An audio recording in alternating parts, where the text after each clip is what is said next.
Je suis obligé de faire une pause pour parler de cette histoire.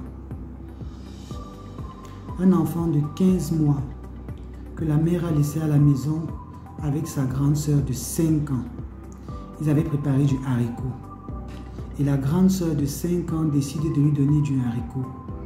Le voilà qui mange le haricot et avale de travers et ça l'étouffe. La mère paniquée porte l'enfant et voit la voisine. L'enfant maintenant dans l'étouffement commence à suffoquer, à avoir de la salive qui sort.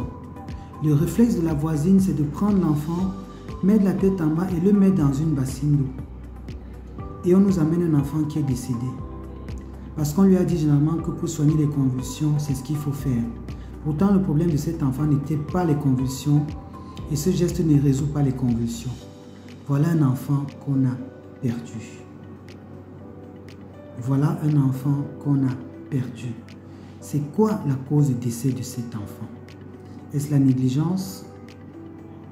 Est-ce la méchanceté? Alors retenez qu'il faut éviter tout ce qui est en grain chez les enfants de moins de 2 ans. Le haricot, les arachides, le maïs, le riz même. Certains vont dire, oui docteur, vraiment, on voit les enfants du village qui mangent. Est-ce que vous savez combien d'enfants sont morts dans nos villages à cause de ça? Vous ne saurez jamais. Donc arrêtez avec vos attitudes de je maîtrise tout, je connais tout. Nos parents faisaient comme ça, nous on fait comme aujourd'hui. Ça ne tient pas la route.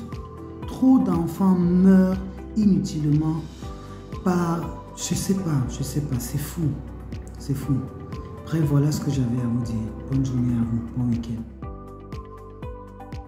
Les autres fausses routes généralement chez les enfants de moins de 5 ans, ce sont les jouets. Donc vous avez des jouets qui ont des perles, des jouets de puzzle. C'est pour ça qu'on dit les enfants de moins de 5 ans, il faut éviter les puzzles. Donc une pièce de puzzle, il la passe dans la bouche et dans le jeu en voulant rire ou en respirant brusquement, paf, il avale de travers. Donc vous avez les pièces de puzzle, vous avez les pièces de monnaie.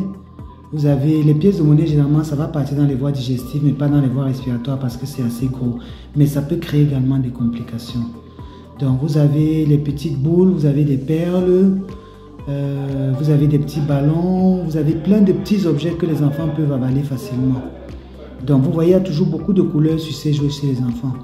Donc évitez également certains jouets qui se détachent, qui se démontent facilement chez les enfants de moins de 5 ans.